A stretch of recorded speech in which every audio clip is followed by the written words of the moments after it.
Hello friends, welcome to Nithya Suresh kitchen.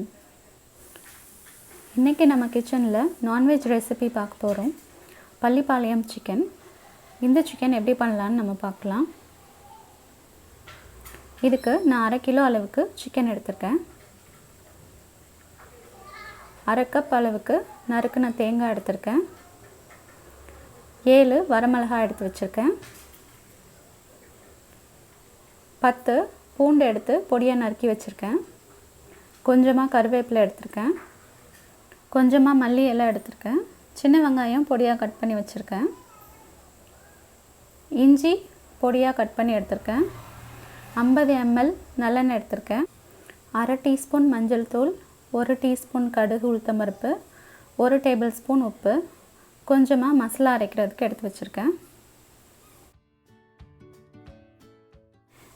இப்போ நம்ம சிக்கனை லைட்டாக மேரினேட் பண்ணி எடுத்துடலாம். இதுக்கு நான் ரொம்ப மசாலா சேர்க்க போகிறதில்ல. கொஞ்சமாக மஞ்சள் தூளும் உப்பும் சேர்த்து நல்லா மிக்ஸ் பண்ணி ஒரு 30 minutes போல் நல்லா ஊற விட்டுடலாம். பள்ளிப்பாளையம் சிக்கனுக்கு நீங்கள் நாட்டுக்கோழி யூஸ் பண்ணுங்கள், ரொம்ப நல்லாயிருக்கும்.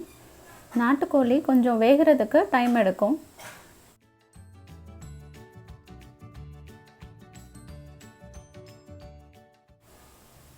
இது அப்படியே ஊறட்டும் ஒரு 30 minutes போல். இப்போது ஒரு ஜாரில் நான் ஊற வச்சுருக்க வரமிளகாய், தேங்காய், வெள்ளை பூண்டெல்லாம் சேர்த்துக்கலாம்.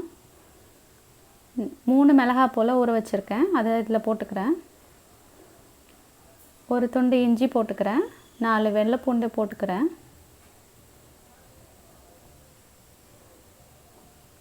மூணு சின்ன வெங்காயம் போட்டுக்கிறேன். கொஞ்சமாக நட்ஸ் போட்டுக்கிறேன்.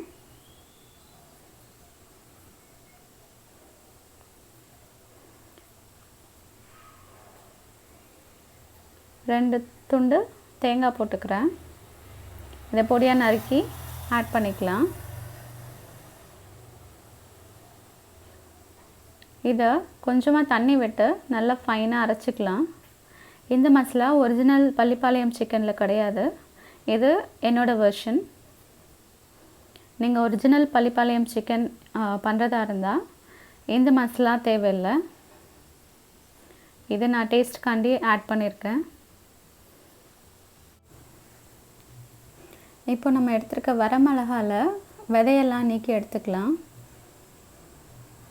விதையோடு கூட நீங்கள் போடலாம், பட் அது வேகும்போது அந்த விதை வந்து அடிக்கடி நீங்கள் சாப்பிடும்போது வரும். ஸோ அது வேண்டான்னா நீங்கள் இந்த விதையெல்லாம் ரிமூவ் பண்ணிக்கலாம். இப்படி எல்லா மிளகாலையும் நம்ம விதையெல்லாம் ரிமூவ் பண்ணியாச்சு. இப்போ ஒரு பேனில் நான் நல்லெண்ணெய் விட்டுக்கிறேன். ஹீட்டை மீடியம் ஃப்ளேமில் வச்சுக்கோங்க. இது கூட 1 டீஸ்பூன் அளவுக்கு நான் கடுகு உளுத்தம் பருப்பு சேர்த்துக்கிறேன்.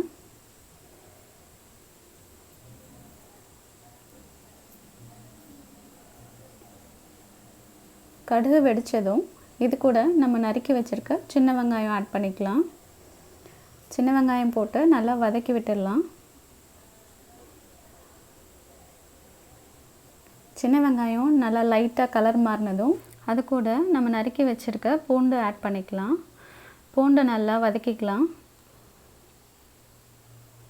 பூண்டு பச்சை வாசனை போனோன்னே அது கூட நம்ம இஞ்சி சேர்த்துக்கலாம்.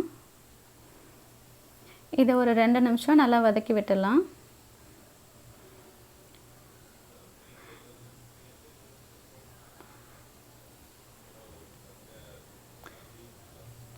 இது கூட நம்மளோட வரமிளகாய் போட்டு நல்லா வதக்கி விட்டுடலாம்.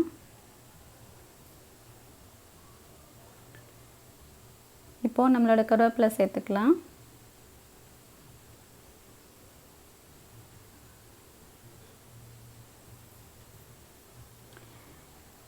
இப்போது நம்ம தேங்காய் போட்டு நல்லா வதக்கி விட்டுடலாம்.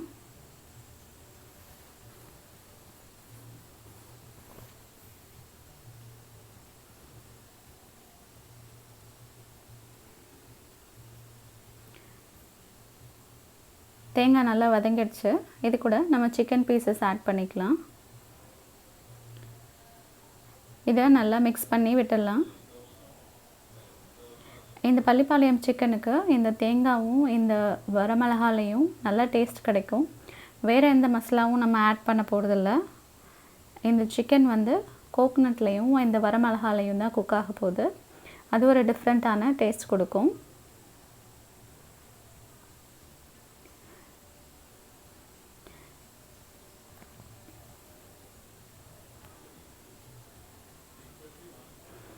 சிக்கன் பாதி வதங்கிடுச்சு.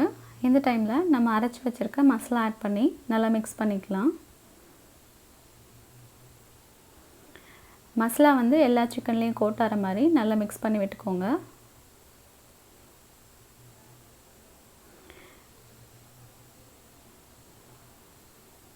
நல்லா மிக்ஸ் ஆகிடுச்சு.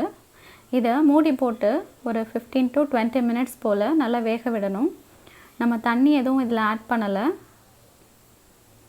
இப்போது பார்த்தீங்கன்னா நல்லா எண்ணெய் எல்லாம் நல்லா பிரிஞ்சு வந்திருக்கு. இந்த டைமில் நீங்கள் டேஸ்ட் பண்ணி பாருங்கள். உப்பு கொஞ்சம் ஜாஸ்தியாக வேணுன்னா நீங்கள் ஆட் பண்ணிக்கலாம்.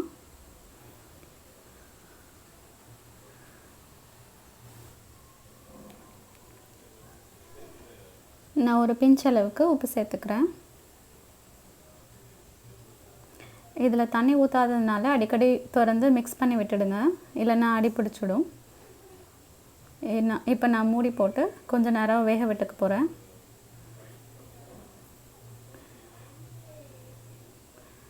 சிக்கன் நல்லா வெந்துடுச்சு. நீங்கள் ரெஸ்டாரண்ட்லாம் போனீங்கன்னா இந்த பள்ளிப்பாளையம் சிக்கன் ஒரு மெனுவாகவே இருக்கும். இது நீங்கள் ரெஸ்டாரண்ட் போனால் டேஸ்ட் பண்ணி பாருங்கள். அதோட டேஸ்ட் ரொம்ப பிடிக்கும். அதே மாதிரி நீங்கள் வீட்டில் பண்ணணுன்னா இந்த மாதிரி பண்ணி பாருங்கள். நம்மளோட பள்ளிப்பாளையம் சிக்கன் ரெடி ஆகிடுச்சு. இது ரைஸ்க்கு சப்பாத்திக்கு தொட்டுக்கிறதுக்கு ரொம்ப நல்லாயிருக்கும். இது மேலே மல்லி எல்லாம் தூவிக்கிறேன். கொஞ்சமாக கருவேப்பிலை போட்டுக்கிறேன். அவ்வளோதாங்க, நம்மளோட பள்ளிப்பாளையம் சிக்கன் ரெடி ஆகிடுச்சு.